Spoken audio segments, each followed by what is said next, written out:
Hello दोस्तों, मेरा नाम है प्राजिता और आपका evidyarthi.in में बहुत बहुत स्वागत है।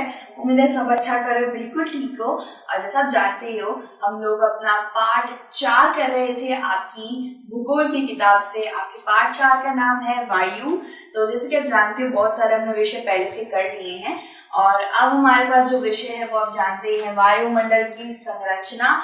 तो वायुमंडल की संरचना में आप देखिए बहुत सारे अलग अलग पृथ्वी के ऊपर की परतों के बारे में बात करी गई है कि कितनी सारी परतें पृथ्वी के ऊपर आती हैं और हमें इनके बारे में बहुत कुछ ज्यादा पता भी नहीं है। तो इस वाले विषय में हम उनके बारे में पढ़ने वाले हैं। बहुत ही साधारण और सरल सा विषय है, तो जल्दी से इसको हम लोग शुरुआत कर लेते हैं।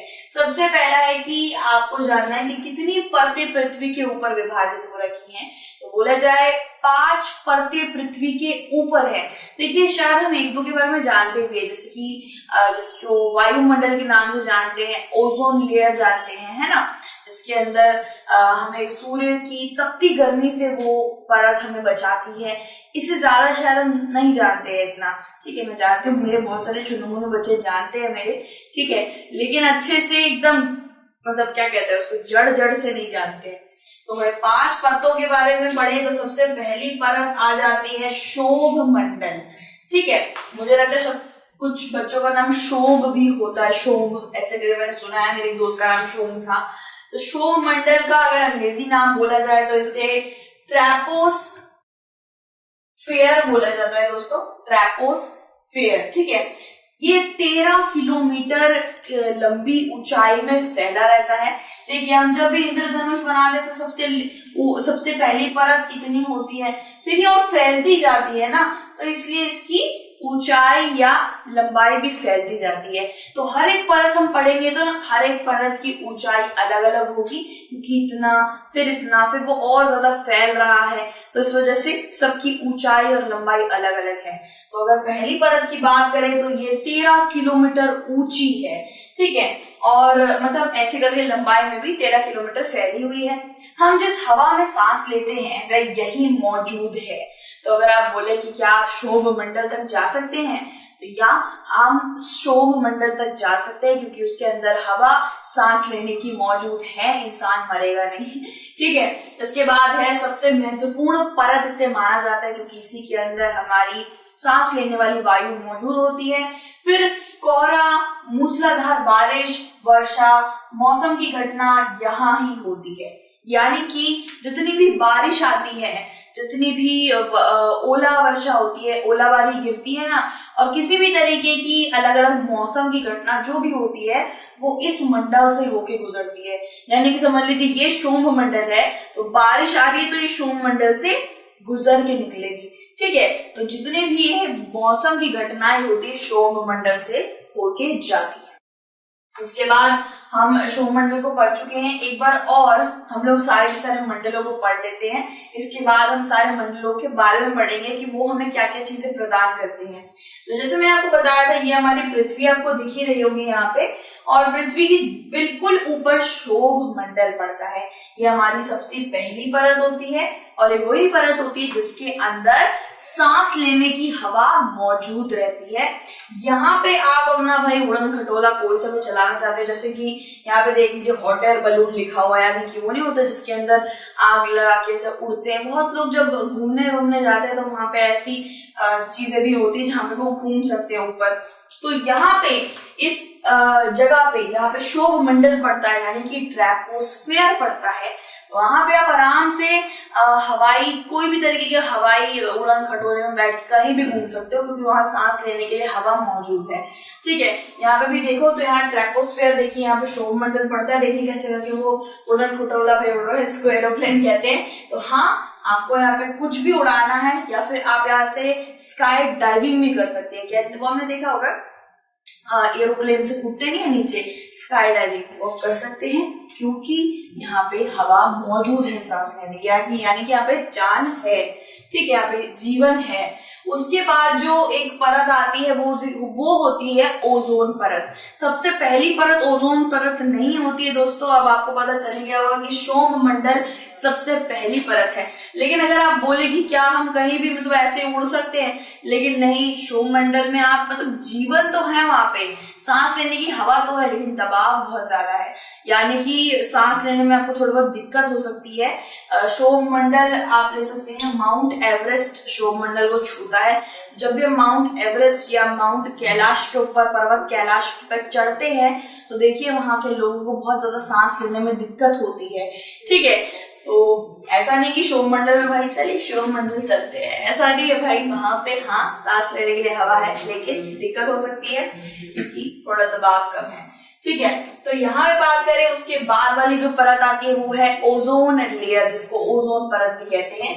ये होती है समताप मंडल की बेटी, समताप मंडल का बच्चा ले सकते हो आप इसको, सोम मंडल को, सोम मंडल कह रहे हैं, ओजोन लेयर को समताप मंडल का बच्चा ले सकते हो। क्यों? क्योंकि समताप मंडल ये जो पड़ रहा है ना यहाँ पे, इसको अंग्रेजी में बोलते हैं स्ट्रेटोस्फेयर। अगर आप यहाँ पे देखें तो स्ट्रेटोस्फेयर के जस्ट ऊपर स्ट्रेटोस्फेयर आता है और उसके बिल्कुल नीचे ओजोन लेयर आता है।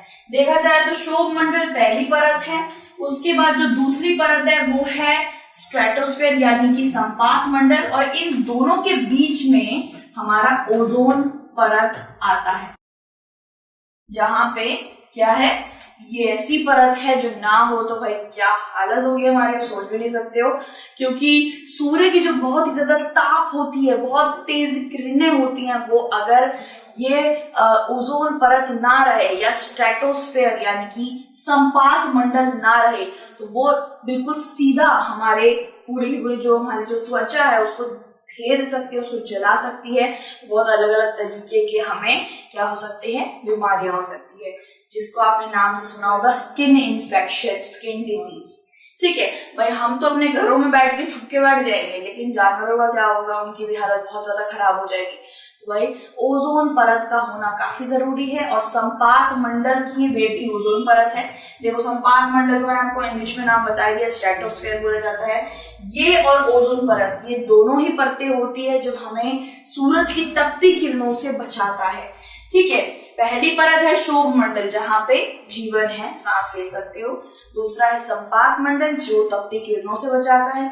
उसके बाद यहाँ जो जहां पे संपात मंडल खत्म हो रहा होता है उसको संपात सीमा कहते हैं। ठीक है, इसके बाद जो मंडल आता है वो तीसरी परत है, जिसका अंग्रेजी नाम मेसोस्फेयर भी होता है। ठीक है, हम मध्य मंडल की बात कर रहे हैं। जो तीसरी परत आ जाती है, ये दूसरी परत है, ये तीसरी परत यानी कि मध्य मंडल। ठीक है, अगर हम बात करें कि मध्य मंडल की खासियत क्या है, तो मध्य मंडल भाई हमें उल्का पिंडों से बचाता है, और हर तरीके की कंकड़ पत्थर जो भी हमारे सौर मंडल से आ रहे होते हैं, यानी कि बाहर का जो प्लैनेट सिस्टम जिसको बोला जाता है, वहां से अगर कोई भी छोटे छोटे, हमें देखा होगा एस्ट्रॉइड और छोटे छोटे मेटेओरॉइड, उल्कापिंड, ये सब अगर गिर रहे होते हैं तो मध्य मंडल उनको जला के खाक कर देता है। वरना आज के वक्त पे पृथ्वी पे इतने उल्कापिंड वगैरह गिरते तो शायद देखा जाए तो पृथ्वी कब की खत्म हो चुकी होती।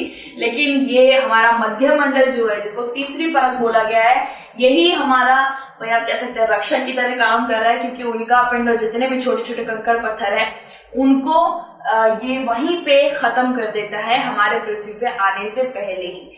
ठीक है, तो आपको पता चल गया होगा कि इसको कितनी ज्यादा ये संपूर्ण पूरी भूमिका निभा रहा है, बहुत ही ज्यादा महत्वपूर्ण भूमिका निभा रहा है। इसे मध्य मंडल इसलिए बोला जाता है क्योंकि ये मध्य में है, यानी कि मिडल में है। 5 परतों के बीच में, 2 परत यहाँ, 2 परत यहाँ, बीच की जो बीच में जो ये मध्य मंडल पड़ता है, मेसोस्फेयर पड़ता है, इसलिए इसका नाम मध्य मंडल रख दिया गया क्योंकि बीच का बिच्छू है। ठीक है, तो इसके बाद मध्य मंडल जहां पे खत्म होता है उसको मध्य मंडल की सीमा बोल दिया जाता है। संपात मंडल जहां खत्म होता है उसको संपात सीमा बोल दिया जाता है। फिर वैसे मैं आपको ये बता रही हूँ, संपात सीमा वगैरह अगर हम ना भी लिखो, अगर आपको बोले कि 5 परतों को लिखो, इसका डायग्राम बनाओ, इसकी तस्वीर बनाओ, तो बना देना। अगर आप ये सीमाएं भी लिख दोगे तो भी कोई दिक्कत नहीं होगी, वो बहुत अच्छी बात होगी। इसके बाद हमारी जो चौथी परत आती है वो है बाह्य वायुमंडल। बाह्य वायुमंडल में क्या होता है दोस्तों, यहाँ पे हमारे अंतरिक्ष यान उड़ते हैं हर तरीके के। आपने देखा होगा जिसको सैटेलाइट बोला जाता है, वो यहाँ पे उड़ता है। यहाँ पे क्या होता है दोस्तों, जो भी हम आज के वक्त पे वाईफाई, नेट और जितनी भी चीजें इस्तेमाल करते हैं, इंटरनेट वगैरह, वो हमें यहीं से मिलती हैं। क्यों? क्योंकि यहाँ पे हमारा सैटेलाइट चल रहा होता है। जब ये सैटेलाइट की जो ऊर्जा होती है वो पृथ्वी से यहाँ आके वापस इस मंडल से वापस पृथ्वी पे आ जाती है। तो इसी तरीके से हमको नेट, इंटरनेट और हर तरीके की चीजें मिलती है। इस बाह्य वायुमंडल में बहुत सारी सैटेलाइट है और अलग अलग राज्यों की सैटेलाइट यहाँ पे घूम रही होती है। देखा जाए तो यूएसए, इंडिया, ऐसे बहुत से देश हैं जिन्होंने अपनी अपनी सैटेलाइटें छोड़ रखी हैं।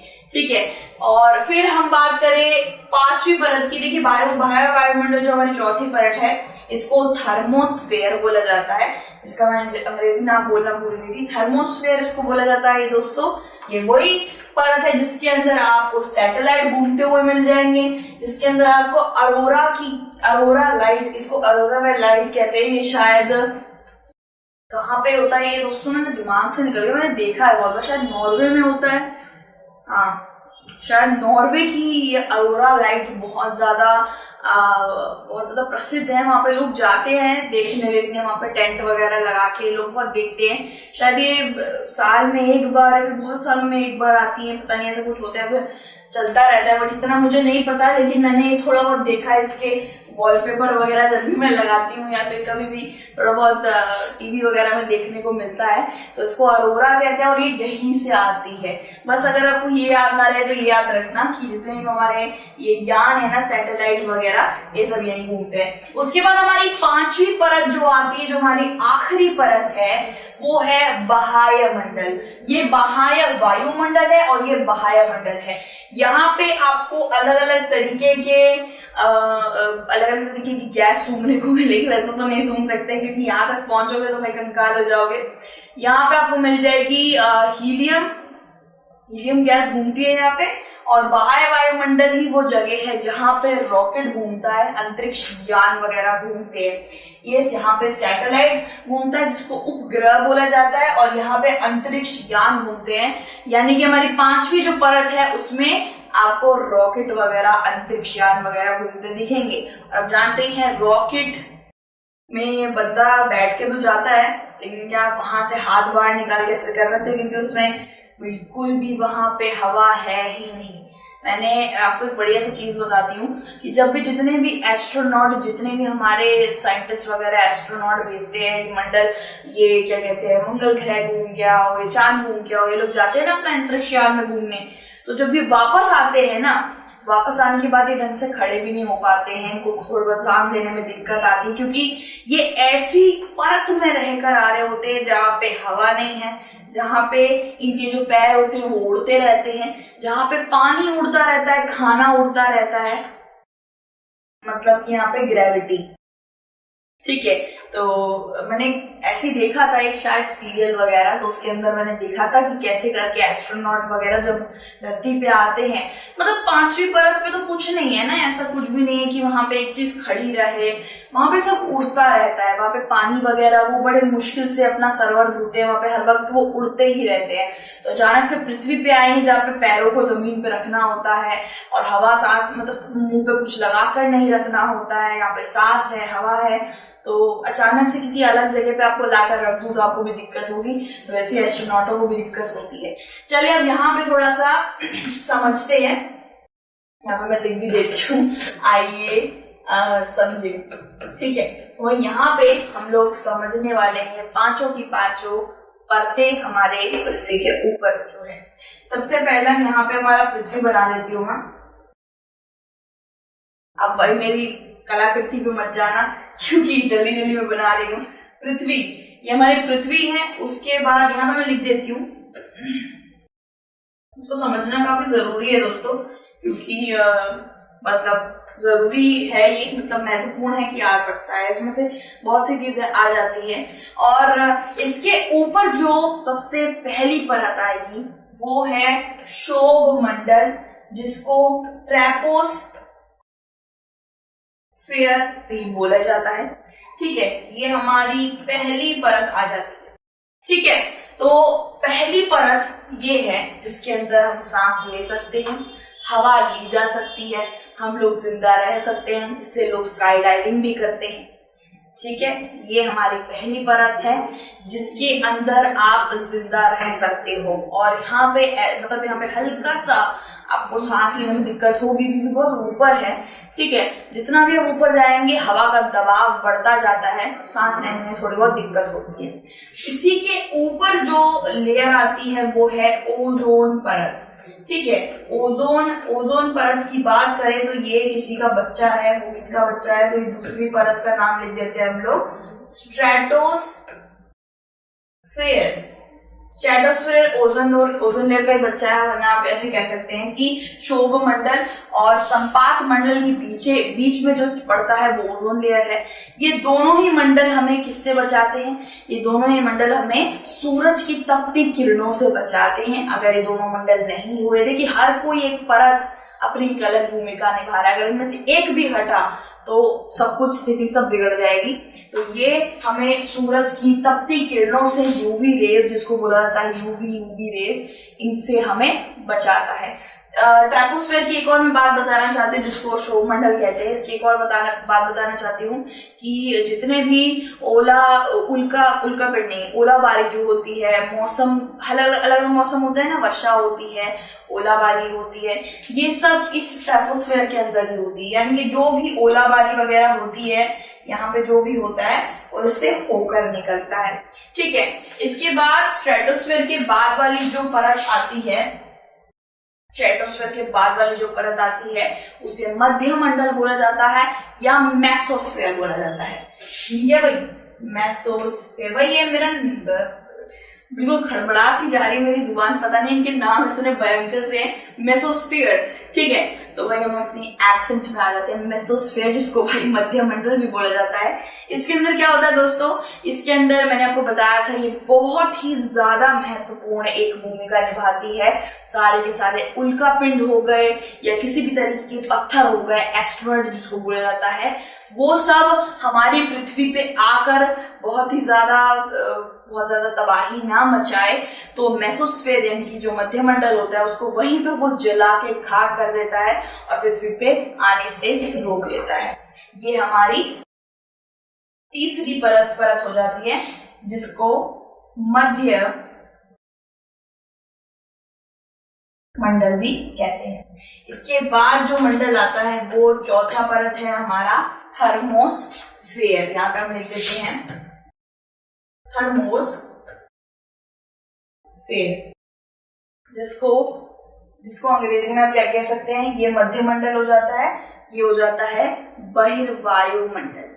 ठीक है, बहिर्वायुमंडल, बाह्य वायुमंडल। ठीक है, बाह्य वायुमंडल बोला जाता है। थर्मोस्फेयर की भूमिका भी बहुत निराली है भाई। इसके अंदर हमारे सारे अंतरिक्ष यान तो ऊपर वाले में उड़ते हैं, इसके अंदर हमारे उपग्रह उड़ते हैं। उपग्रह यानी कि सैटेलाइट वगैरह उड़ते हैं। यहीं से हमारा पृथ्वी सैटेलाइट यहाँ से उड़ रहा होता है, यहीं से वापस आता है पृथ्वी पे और हमें इंटरनेट, नेट और वाईफाई सबकी सुविधा मिलती है। ठीक है, तो इंटरनेट समझ लीजिए बहुत ही ज्यादा, सैटेलाइट यहाँ घूमता है तो इंटरनेट ही मिलता होगा ना। साथ ही साथ हमें यहीं से अगर आपको पृथ्वी के ऊपर की तस्वीरें चाहिए तो ये यहाँ से खींच के दे सकता है सैटेलाइट, जो किसमें घूम रहा होता है, चौथी परत में घूम रहा होता है। हमने शायद आपने मूवी देखी कि नहीं देखी, परमाणु मूवी, बहुत बढ़िया मूवी है। उसके अंदर बताया है कि कैसे करके हमने परमाणु टेस्ट कर लिया था बिना किसी को बताए या बिना किसी के पता लगने से हमने परमाणु टेस्ट कर दिया था और उसके बाद भारत एक न्यूक्लियर पावर बन गया था। तो बहुत अच्छी मूवी भी है, उसकी कुछ किताबें भी लिखी हुई है। उसके अंदर ये बताया था कि कैसे करके आप यहाँ पे पृथ्वी के बाहर खड़े हो, मतलब कहीं भी सड़क पे खड़े हो जाइए और ऐसे करके घड़ी लेके खड़े हो जाइए। सैटेलाइट चौथी परत से तस्वीर खींचेगा और इतनी बढ़िया उसकी जूमिंग पावर होगी, इतनी बढ़िया वो फोटो खींचेगा कि आप यहाँ पे धरती के अंदर खड़े हो, मतलब धरती में खड़े हो, आपकी घड़ी में जो वक्त हो रहा है वो बता देगा। इतनी बढ़िया उसकी जूमिंग पावर होती है। मतलब सोचिए चौथी परत से वो खींचेगा फोटो, यहाँ पे आके कहीं भी आप खड़े होगे पता चल जाएगा। ऐसे तो पता चलता है कि कौन चीज क्या क्या करने वाला है। ऐसे करके तो हमें काफी ज्यादा हमारी खुफिया चीजें पता चल जाती हैं और लोग क्या कुछ बड़ा प्लान कर रहे होते हैं, क्या टूट पहुंचाने का सोच रहे होते, सब कुछ यहाँ से तस्वीर लेके वही पता चलता है। बहुत से बड़ी बड़ी इंटेलिजेंस ऑर्गेनाइजेशन वगैरह सब करती हैं। ठीक है, तो भाई थर्मोस्फेयर के बाद हमारा एक्सोस्फेयर आ जाता है। इसको पांचवी परत बोला गया है, इसको बहिर्मंडल बोला जाता है, इसको बाह्य वायुमंडल, इसको बहिर्मंडल। अब बहिर्मंडल में दोस्तों कुछ नहीं होता, बहिर्मंडल में बिल्कुल भी जान नहीं है, जाओगे तो खत्म हो जाओगे। और उसमें एक चीज और है कि अंतरिक्ष यान वगैरह जितने भी है, एलियन वाले नहीं, हमारे वाले जो मंगल ग्रह पे जाते हैं, चांद वगैरह पे जाते हैं, वो यान यहीं पे उड़ रहे होते हैं। ठीक है, तो हमारी 5 परतों का नाम मैंने आपको बता ही दिया। सबसे पहले पे आता है शोभ मंडल, उसके बाद आता है ओजोन परत। ओजोन परत संपात मंडल का ये एक हिस्सा है। संपात मंडल के बाद मध्य मंडल आता है, मध्य मंडल के बाद आता है बहिर्वायुमंडल, बाह्य वायुमंडल, और उसके बाद बहिर्मंडल आ जाता है। तो ये हमारी 5 परतें होती है। अब हमने ट्रैपोस्फेयर यानी कि शोभ मंडल के बारे में पढ़ लिया था कि उसके अंदर सांस होती है, 13 किलोमीटर लंबा खिंचा रहता है। अब संपात मंडल के बारे में पढ़ते हैं हम लोग। मैंने आपको पहले ही सारी की सारी डायग्राम समझा दिया, सारी की सारी तस्वीर के हेतु सब सारी की सारी परतें समझा दी है। अब इसके बाद हम पढ़ेंगे तो और भी अच्छे से हमें समझ में आ जाएगा। मेरे साथ आप रिकॉल कर सकते हैं कि भाई अच्छा ये चीजें बताई गई, वो चीजें बताई थी। ठीक है, तो अब भाई संपात मंडल यानी कि दूसरी परत की बात करें, जिसको स्ट्रेटोस्फेयर भी बोला जाता है, ये 50 किलोमीटर ऊंचाई और दूरी में ये क्या होती है, घेरे बना के रखती है। ठीक है, 13 किलोमीटर किसका था, शोभ मंडल का, और 50 किलोमीटर आ जाता है हमारी दूसरी परत का। क्यों? क्योंकि यहाँ पे देखिए कैसे करके जब इंद्रधनुष बनता है तो ये समझ लीजिए कि ये 3 किलोमीटर फैला हुआ है, तो ये और भी दूर जा रहा है, तो भाई ये 5 होगा, ये और भी दूर जा रहा है, तो भाई ये 80 होगा। ऐसे करके होता है ना। तो पहली परत 13 और ये 50। बादलों से मुक्त जो हवाई जहाज उड़ाने के लिए आदर्श होता है। इसमें ओजोन गैस की एक परत होती है जो हमें सूर्य की किरणों से बचाने में मदद करती है। इसमें मैंने आपको बताया कि संपात मंडल का ही एक हिस्सा है ओजोन लेयर। आप ओजोन लेयर और संपात मंडल की एक ही काम होता है कि ये हमें सूर्य की किरणों से बचाने का काम करता है। ठीक है, ये 50 किलोमीटर तक फैला होता है, ऊंचाई पे रहता है, साथ ही साथ ये बादलों से मुक्त होता है, यानी कि किसी भी तरीके की बादल हवा से ये मुक्त होता है। यहाँ पे आप देख सकते हैं कि कैसे सूरज की रोशनी आ रही होती है और ये मंडल बना रहता है जिससे सूरज की रोशनी चली जाती है बाहर। ठीक है, और देखा जाए तो ये मंडल है, फिर भी हमारी पृथ्वी गर्म कैसे हो जाती है, तो वो भी हमने बहुत पहले ही पढ़ रखा है विषय के अंदर, जाके जरूर पढ़ लीजिएगा। ठीक है, इसके बाद वाला जो मंडल आता है वो हमारा तीसरी परत, जिसको मध्य मंडल कहते हैं, क्योंकि ये 5 परतों के बीच वाली मंडल पड़ती है या बीच परत पड़ती है, इसलिए इसका नाम मध्य मंडल रख दिया गया है, जिसको अंग्रेजी में मेसोस्फेयर भी बोला जाता है। ठीक है, जब भी आप उत्तर लिख रहे हैं तो उत्तर लिखते वक्त मध्य मंडल और अगर पास में आप ब्रैकेट बना के मेसोस्फेयर भी लिख देंगे तो भाई अध्यापक या अध्यापिका खुश हो जाएगी कि बच्चे को अंग्रेजी नाम भी पता है। ठीक है, लेकिन हिंदी नाम जरूर देना। वायुमंडल की तीसरी परत ये कहलाती है हमारी मध्य मंडल। जैसे हमने दूसरी परत पढ़ा था 50 किलोमीटर तक ऊंचाई में फैली है, वैसे ही ये उससे 30 गुना ज्यादा यानी कि 80% 80 किलोमीटर ऊंचाई अंतरिक्ष से अलांक पीड़ों, चट्टानों के गांठ या कण को जलाता है। ठीक है, ये देखिए कुछ इस तरीके से ये ऐसे करके फैला हुआ है, और जो भी किसी भी तरीके की कंकड़ पत्थर या उल्कापिंड वगैरह आके पृथ्वी को नुकसान पहुंचाने की कोशिश करते हैं तो वो यहीं पे आके जल जाते हैं, भस्म हो जाते हैं। इसमें मध्य मंडल में चौथी जो हमारी परत आती है वो है बाह्य वायुमंडल, इसको अंग्रेजी में थर्मोस्फेयर भी बोला जाता है। ऊंचाई के साथ तापमान में वृद्धि होती है इसके अंदर। आर्यमंडल इस परत का एक भाग है। 80 से 400 किलोमीटर की ऊंचाई में ये फैला हुआ है और इस परत द्वारा संचरण वापस पृथ्वी पर परावर्तित हो जाता है। अब यहाँ पे मैंने आपको बताया ही था कि कैसे करके बाह्य वायुमंडल काम करता है। इसके अंदर हमारे सारे उपग्रह घूम रहे होते हैं, जिसको अंग्रेजी में सैटेलाइट बोला जाता है। 80 से 400 किलोमीटर की ऊंचाई में ये फैला होता है ये मंडल, और साथ ही साथ इसमें आप नहीं जा सकते हो क्योंकि तापमान बहुत ज्यादा होता है इस मंडल का, यानी कि बहुत ज्यादा ठंडा रहता है। ठीक है, तो तापमान बहुत ज्यादा गर्म रहता है। ठीक है, उसके बाद हमारी 5वीं परत है बाह्य वायुमंडल। मैं इसको जल्दी जल्दी इसलिए समझा रही हूँ क्योंकि शायद हमने बहुत ही पहले ये 5 मंडलों को अच्छे से पढ़ लिया है, तो ज्यादा डिटेल में जाके समझने की जरूरत नहीं है क्योंकि मैंने आपको अच्छे से एकदम तिनका एक परिंदा सब समझा दिए, सारे परिंदे आपको समझा दिए। इसलिए 5वीं परत पे आते हैं बाह्य मंडल। सबसे ऊपरी परत कहलाती है और बहुत पतली होती है ये। इस परत में बहुत पतली हवा होती है। ठीक है, मैं आपको बताई थी काफी कम हवा होती है, यानी कि इधर जाना बिल्कुल नामुमकिन है। सांस तो ली ही नहीं जाएगी, घुट के मर जाओगे। इस परत में अंतरिक्ष से हीलियम और हाइड्रोजन तैरते हैं। वही अंतरिक्ष की हवाएं इसमें तैरती हैं जो इंसानों के सांस के लिए, मतलब समझ रहे हो ना कितनी खतरनाक है। तो हीलियम और हाइड्रोजन घूम रही है इसके अंदर, जो इंसानों के लिए बहुत, मतलब ऑक्सीजन तो है ही नहीं यहाँ पे। तो भाई एक्सोस्फीयर इसको बोला जाता है बाह्य मंडल। यहाँ पे हमारे अंतरिक्ष यान घूम रहे होते हैं। ठीक है, और वो मंगल ग्रह, चंद्र ग्रह, इन सब पे जा रहे होते हैं। ठीक है, तो ये जो पूरा हमने अभी करा, इन वायुमंडल की संरचना, जो पूरा विषय था, ये पूरे के पूरे 5 परतों के ऊपर था। तो उम्मीद करती हूँ आपको सारे 5 परत समझ आए होंगे। अब तो अच्छे से रट्टा मार लिया होगा यार आपने, क्योंकि मैंने तस्वीर से भी समझा दिया है, अलग अलग से विषय में भी समझा दिया कि संपात मंडल क्या है, शोभ मंडल क्या है। ठीक है, मुझे तक याद हो गया यार, कितना ज्यादा याद हो गया मुझे, तो मैं बता नहीं सकती कि मैं 50 साल बाद भी ये चीज याद रखूंगी। तो उम्मीद करती हूँ आपको विषय अच्छा लगा होगा, समझ भी आ गया होगा अच्छे से। बहुत आसान है, बहुत साधारण है, अगर आप उसको अच्छे से समझ, मेरे को सुना है ना आपने, भाई हो गया, मतलब हो गया, मतलब आप समझ गए हो नहीं गया, मतलब फेल नहीं हो गए, समझ गए हो, पास हो जाओगे। ठीक है, तो इसके बाद वाला जो विषय जानते हो आप लोग, मौसमी जलवायु यानी कि वेदर और क्लाइमेट, बहुत साधारण है, इसको भी हम पढ़ेंगे, मजे करेंगे। और दूसरे विषय में मिलते हैं। जल्दी से खाना पीना कुछ करके आओ, पानी वानी पी के आओ, मैं भी पी के आती हूँ। तब तक के लिए अपना ध्यान रखो, बी हैप्पी, बी पॉजिटिव, और गॉड ब्लेस यू, और मेरा भी ब्लेसिंग है यार। ठीक है, कीप स्माइलिंग और help others. Thank you very much. Take care. Bye bye.